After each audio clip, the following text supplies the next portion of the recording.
함께 볼 하나님 말씀 고린도전서 1장 26절에서 31절까지 보도록 합니다. 1장 26절에서 31절, 고린도전서 1장 26절부터 31절 같이 읽겠습니다. 형제들아, 너희를 부르심을 보라. 육체를 따라 지혜로운 자가 많지 아니하며 능한 자가 많지 아니하며 문벌 좋은 자가 많지 아니하도다. 그러나 하나님께서 세상에 미련한 것들을 택하사 지혜 있는 자들을 부끄럽게 하려 하시고, 세상에 약한 것들을 택하사 강한 것들을 부끄럽게 하려 하시며, 하나님께서 세상에 천한 것들과 멸시받는 것들과 없는 것들을 택하사 있는 것들을 폐하려 하시나니, 이는 아무 육체도 하나님 앞에서 자랑하지 못하게 하려 하심이라. 너희는 하나님으로부터 나서 그리스도 예수 안에 있고, 예수는 하나님으로부터 나와서 우리에게 지혜와 의로움과 거룩함과 구원함이 되셨으니, 기록된 바 자랑하는 자는 주 안에서 자랑하라 함과 같게 하려 함이라. 아멘. 26절 제가 한번 다시 읽어볼게요. 형제들아, 너희를 부르심을 보라. 육체를 따라 지혜로운 자가 많지 아니하고 능한 자가 많지 아니하며 문벌 좋은 사람이 많지 않다, 이렇게 나오고 있습니다. 자, 이제 우리가 26절부터 또 새로운 가르침을 사도 바울 목사님에게 받습니다. 원래 고린도 교회에 문제가 있는 교회를 향해서 가르치고 있는데, 자, 이 26절부터는 한 단계 약간 들어가는 거예요. 뭐냐면 이들에게 교리적인 부분을 가지고서 이제 가르치고 있어요. 어제까지만 해도 십자가의 도를 통해서 너희들 다른 거 가지고 그렇게 갈등할 필요 없다. 예수 그리스도의 십자가 하나만 있으면은 그 십자가 믿는 너희들 아니냐. 그럼 이 안에서 모든 것들이 다 하나가 될 수가 있다. 이런 가르침이었단 말이죠. 그런데 오늘은 우리 장로교의 교리가 되는, 근거가 되는 이 부르심에 대해서 말씀을 하고 있는 거예요. 선택론, 그리고 우리를 부르심이라고 하죠.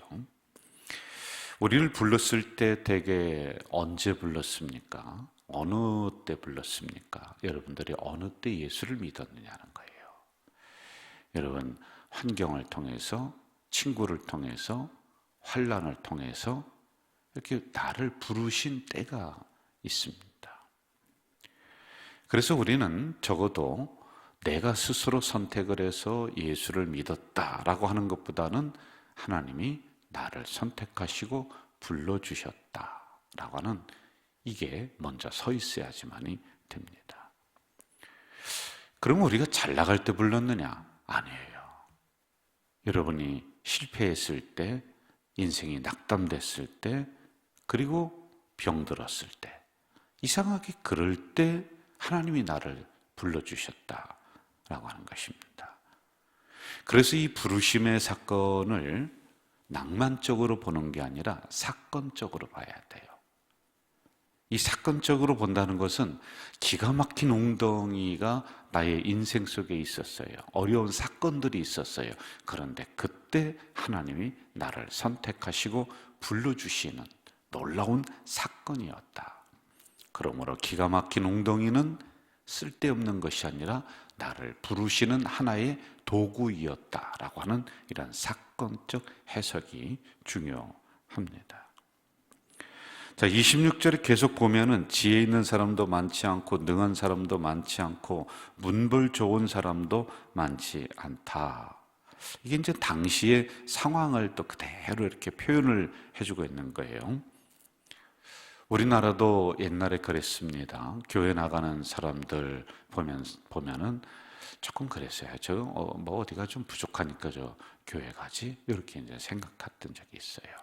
그리고 교회를 뭐라고 했냐면은 예배당이라고 안 하고 연회당이다, 이렇게 좀 흉을 봤던 때가 있습니다. 그리고 신학을 하는 저희들을 향해서 사람들이 뭐라고 하냐면, 지금은 안 그래요. 옛날에 저거 공부하다 안 되니까 신학교 간다고. 왜냐하면 그때는 신학교 들어가기가 아주 쉬웠고 많았습니다. 뭐 이름 없는 신학교, 인가가 안 난 신학교들이 아주 질비하게 많이 있었단 말입니다. 자, 당시에도 그런 게 있었어요.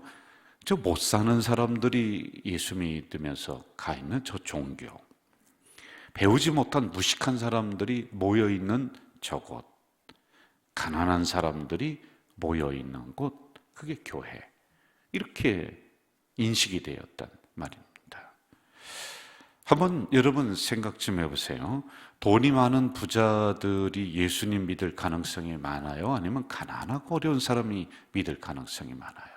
사실은요, 무슨 일인지는 몰라도 가난하고 어려운 사람들이 복음을 더 잘 받아들여요. 이 돈이 많은 사람은 이 돈이 복음이 돼버리고 돈이 예수가 되고 돈이 하나님이 돼요. 돈이 사람을 교만하게 만들어서 그냥 믿을 수 있는 확률이 많지가 않아요. 그럼 지금 우리 공동체나 우리 또 뭐 영상을 통해 듣는 성도들 중에는 부자들이 또 있을 수 있어요. 생각해 보세요. 예수 믿고 나서 부자가 됐다니까요, 여러분. 그러니까 여러분들이 그 주신 부를 잘 사용하고 그렇게 하는 거지, 부자 되고 나서 예수 믿은 게 아니란 말입니다. 자, 당시에 제자들, 예수님의 제자들을 한번 좀 봐봅시다. 그들을 향해서 헬라어 원어에서는 뭐라고 하느냐면 아르람마타, 아르람마타 이렇게 불러요. 이것은 아주 무식한 사람들 이런 뜻이에요. 아주 글도 모르는 사람들, 이렇게 놀렸던 게 그 제자들, 예수 믿는 사람들을 향해서 아주 아르람마타, 아르람마타 이렇게 했다고요. 저 글도 모르고 무식하고 말이야, 배우지도 못했고 저런 사람들이야, 저 노예들이야, 전 사람도 아니야, 이렇게 불렀던 사람들이 예수 믿는 사람들이었었어요. 그러니까 하나의 사람들에게 놀림거리가 되었었던 상태란 말입니다. 자, 그런 사람들이 어느 날 교회 세우고 또 교회에서 지도자라고 이야기를 합니다. 그러니까 다른 로마에 있는 사람들이 이걸 받아들일 수가 있겠냐는 거예요. 아니, 우리 집에서 어제까지만 해도 뭐 청소하고 빨래하고 어디 외양간 치우고 밭 갈고 하던 그 노예가 교회를 나오라 해서 나가봤더니 여기 나와서 찬송을 인도하고 여기 나와서 성경을 읽고 막 그러네요. 교회에서 지도자라고 하네요. 이걸 받아들일 수가 있겠냐는 거예요. 이걸 쉽게 못 받아들이는 겁니다. 뭐 멀리 볼 거 없습니다. 우리나라 기독교도 초기에 이런 현상들이 많이 일어났어요. 아니, 그 쌍놈이 다니는 교회를 내가 어떻게 가느냐. 그 교회를 안 가요, 양반들이. 거기는 저 쌍놈들이나 교회를 가고 그러는 데지 우리 양반들은 그렇게 교회 가는 거 아니야, 이렇게 있었어요. 그래도 복음이 자꾸만 퍼지니까 어떻게 됐냐면은 어느 교회는 쌍놈만 가서 예배드리는 교회, 어느 교회는 양반만 가 있는 교회, 이렇게 돼버렸다니까요. 그 역사가 있다니까요, 우리나라에도요. 자, 27절, 28절로 한번 좀 가봅시다. 같이 한번 읽을까요? 27절, 28절. 그러나 하나님께서 세상에 미련한 것들을 택하사 지혜 있는 자들을 부끄럽게 하려 하시고 세상에 약한 것들을 택하사 강한 것들을 부끄럽게 하려 하시며 하나님께서 세상에 천한 것들을 멸시받는 것들과 없는 것들을 택하사 있는 것들을 폐하려 하시나니. 참 기가 막힌 지적이 여기에 나오고 있어요. 크게는 세 가지예요. 하나님께서 불러주셨습니다. 불러주셨는데 그 부름을 받은 사람들은 대개가 없는 사람이에요. 대개가 놀림받는 사람이에요. 대개가 노예들이란 말입니다. 그래서 하나님이 세상에 미련한 것들을 택하여서 지혜 있는 것들을 부끄럽게 해주신다. 그리고 강한 것들을 택해서, 약한 것들을 택해서 강한 사람들을 부끄럽게 하신다라고 하는 이런 역설이 이 안에 담겨져 있는 겁니다. 당시 로마에는 노예가 약 6천만 명 정도 있었어요. 그런데 이 사람들이 먼저 예수를 믿었어요. 그리고 점차로 주인들을 전도를 해나가기를 시작합니다. 이게 당시에 사회적으로 큰 문제거리가 됐습니다. 어떻게 사람도 아닌 노예가 믿는 그 하나님을 내가 믿을 수 있느냐? 사람도 아닌 저 노예가 나가는 그 교회를 내가 나갈 수 있느냐? 우리 못 나간다. 그 노예들은 위아래도 없고 질서도 없고 다 이걸 깨버리는 저런 못된 종교. 그러면서 기독교를 핍박을 해요, 여러분. 10대 황제에 의해서 왕이 10번 갈리는 그런 기간 동안에 기독교를 완전히 씨를 말리는 거예요. 다 죽여버리는 겁니다. 그런데 여러분, 나중에 어떻게 됐어요? 이런 환경을 뚫고 기독교가 로마의 종교가 됐다는 것은 이거는 상상을 할 수가 없는 거예요. 그 앞에 왕들이 기독교 다 씨를 말려야 된다, 죽여야 된다. 그것도 한 명이 그런 것이 아니라 10명의 황제가 거쳐가면서 기독교를 완전히 죽이려고 다 했었단 말이에요. 그래도 그 안에서 살아남고 결국에는 그 살아남은 사람들이 로마 전체를 변화시키는, 여러분, 이게 역사적으로 이러한 기적의 역사가 도대체가 없는 거예요. 그래서 오늘 이 말씀은 약한 사람을 택하여서 강한 사람을 부끄럽게 한다. 무식하고 문벌이 없는 사람을 택하여서 유식하고 문벌 좋고 학벌 좋은 사람을 부끄럽게 한다. 왜 그러냐? 복음이 이 안에 있는 거예요.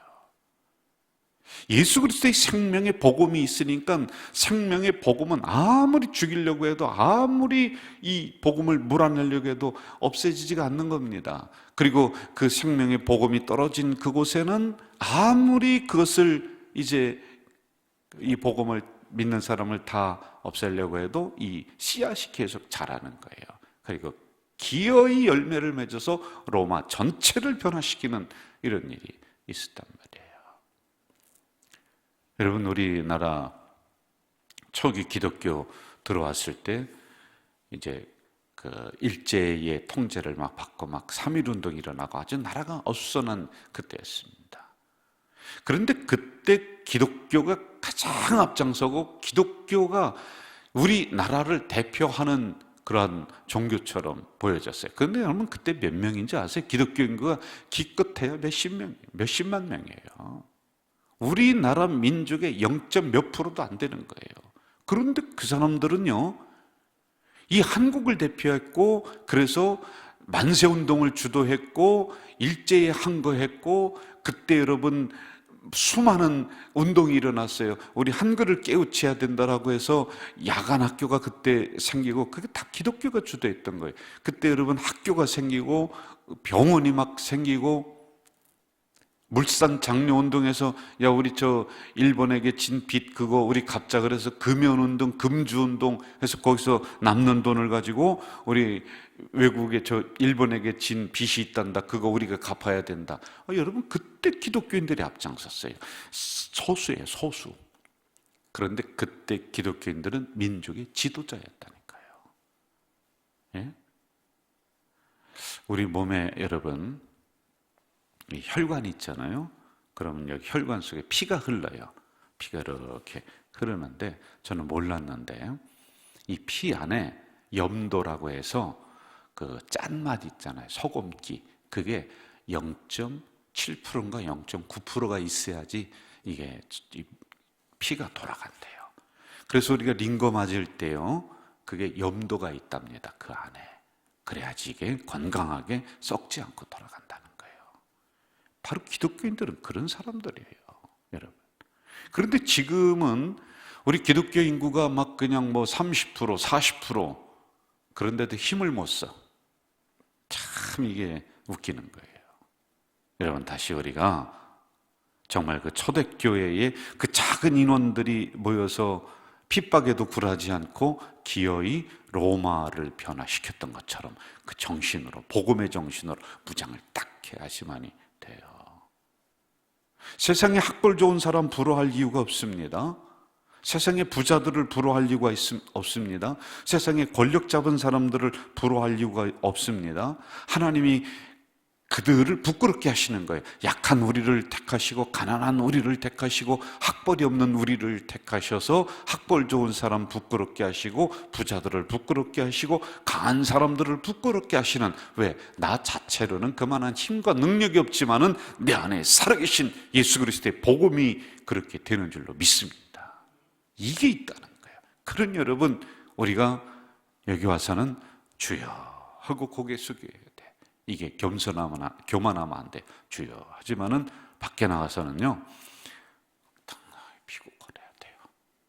왜? 예수 그리스도의 복음이 내 안에 있으니까요. 세상에 우리가 끌려다니고 눌릴 필요가 없다는 것입니다. 자, 이렇게 되기 위해서는 세 가지가 일어나야 돼요. 실제적으로 첫째, 환경의 역전이 일어나든지 아니면 적어도 부자들에게 우리가 부끄럽지 않게 하나님이 만들어 주신다면은 동등한 입장에까지 하나님이 우리를 올려주셔야지 되는 거예요. 이게 무슨 얘기냐면은, 여러분 예수 잘 믿다 보면은요, 신앙생활 열심히 하다 보면은, 건강하게 하다 보면은 자연히 물질이 따라온다니까요. 하나님이 부자들 앞에 가서도 고개 숙이지 않도록 하나님이 우리 성도들을 그렇게 만들어 주실 줄 믿습니다. 자녀들도 그렇게 만들어 주신다니까요. 그래서 하나님이 그만큼 학벌을 올리시고 그만한 위치로 하나님이 우리 자녀들을, 그리고 우리 성도들을 올려주실 줄 믿습니다. 그래야지 우리가 부끄럽지 않게 그들 앞에서 당당하게 나갈 수 있는 이런 환경적인 요소도 하나님이 터치해 주시는 거예요. 그리고 두 번째, 생각의 변화가 우리에게 일어나야지만이 됩니다. 여러분, 권력을 가졌으면 강하고 많이 배웠으면 지혜 있고 돈이 많으면 부자고, 맞아요. 이건 세상에서 통하는 논리란 말입니다. 그러나 우리는 그런 사고보다도요, 없어도 권력 앞에서 당당한 거죠. 왜? 예수 믿으니까. 부자 앞에서도 여러분 우리가 절절절 맬 필요가 뭐가 있습니까? 하나님이 다 부자이신데. 예? 배운 사람 앞에 가서 내가 못 배웠으니까 무슨 소리입니까? 그 지식보다도 더 큰 지혜를 하나님이 나에게 주셨는데, 이런 우리의 생각의 변화가 일어나야 돼요. 저는 우리 가족 공동체가 이런 생각의 믿음의 변화가 일어나서 당당한 성도들이 되시길 주 이름으로 축원합니다. 마지막 세 번째, 뭐가 일어나야 되냐면, 지금보다 미래라고 하는 것은 우리가 죽는 그 후를 바라보는 안목이 있어야 돼요. 여러분, 이게 무슨 소리냐면요, 인생의 성공과 실패가 어디에 달려있느냐 하면 마지막에 달려있다니까요. 많이 배웠어요, 많이 가졌습니다, 권력이 많습니다. 그런데 죽을 때 그거 가지고 가는 사람이 누가 있습니까? 아무것도 없어요. 그런데 우리는 그렇게 많이 배우지 못했고 많이 가지지 못했습니다. 그러나 믿음으로 당당하게 살아갔어요. 그런데 마지막 죽는 그 순간에 딱 보니까요, 할렐루야, 하나님 내가 여기 있습니다, 저를 받아주시옵소서. 죽음이 승리가 된다니까. 천국이 보장이 된 사람들이라니까요. 그렇게 세상에서 많이 누리고 많이 가졌고 세상에서 떵떵거리면서 사람들을 향해 명령했지만은 점점점 나이가 먹으면서 초라해져 사람이 다 떠나요. 그런데 여러분, 우리 어르신들 보세요. 연세 드시면서 얼굴이 더 환하고 친구도 많아지고 교회 오면은 모든 성도들이 아이고 권사님 하면서 예우해주고 대우하고, 이렇게 사람이 붙고 또 그냥 얼마나 우리 교회를 위해서 기도하고. 그런데 세상에 보세요. 연세가요 70, 80 이렇게 넘으면요, 친구도 떠나고 다 떠나는 거예요. 형제도 떠나요. 자식들도 안 돌보려고 그러는 거예요. 그런데 우리는 거꾸로 되는 거예요. 얼마나 당당하세요? 얼마나 우리 권사님들 건강하게 지금 살아가시는 거예요. 근데 왜 그러냐면은 복음이 내 안에 있다는 거, 이건 뭐 말할 것도 없어요. 그래서 우리 생각의 변화가 됐어요. 그거 없어도 예수가 나한테 있는데 하면서 당당하게 걸어가시고 살아가시는 거예요. 그리고 두 번째, 나는 죽으면은 천국이 보장됐다라고 하는, 그래서 마지막 여러분 보장된 인생을 사시는 분들이 여러분들이라니까요. 이게 있어야 되는 거예요. 그래서 인생이 성공했느냐 실패했느냐는 마지막 죽는 그 순간에 안 가려고 막 발버둥을 칩니다. 그래도 다 가야 되는 거예요. 다 죽어야 돼요. 그런데 그 다음이 문제란 말이에요. 그런데 우리는 그 다음이 보장된 인생이에요. 그걸 보시라는 거예요. 오늘도 약한 나를 통해서 강한 사람을 부끄럽게 하시는 그 하나님, 있는 사람들을 부끄럽게 하시는 하나님, 그 하나님과 늘 동행하는 하루 되시기를 주의 이름으로 축원합니다. 사랑하시는 아버지 하나님, 이 새벽에 연약한 저희들을 불러주시고 또 말씀을 주셨습니다. 분쟁하는 교회, 예수 그리스도의 십자가의 도를 선포하며 하나가 되라 말씀하시더니, 이제 오늘은 너희들이 그렇게 고개 숙이며 주눅들며 살아가는 존재가 아니라 이러한 사람들이다 라고 하는 신앙의 격을 높여주시니 감사합니다. 오늘 이 말씀 우리에게 참으로 필요한 말씀입니다. 약한 나를 선택해 주셔서 강한 사람 부럽지 않게 만들어 주셨습니다. 우리는 별로 가진 것이 없지만은 부자 앞에서도 당당하게 살아갈 수 있도록 인도해 주셨습니다. 우리가 학벌, 문벌 좋지 못합니다. 그러나 그런 사람 앞에서 주눅들지 않고 그보다 더 큰 지혜를 주셨사오니 감사합니다. 자신 있게 이 하루를 살아갈 수 있도록 인도해 주시옵소서. 예수님의 이름으로 기도하옵나이다. 아멘. 하늘에 계신 우리 아버지, 아버지의 이름을 거룩하게 하시며 아버지의 나라가 오게 하시며 아버지의 뜻이 하늘에서와 같이 땅에서도 이루어지게 하소서. 오늘 우리에게 일용할 양식을 주시고 우리가 우리에게 잘못한 사람을 용서하여 준 것 같이 우리 죄를 용서하여 주시고 우리를 시험에 빠지지 않게 하시고 악에서 구하소서. 나라와 권능과 영광이 영원히 아버지의 것입니다. 아멘.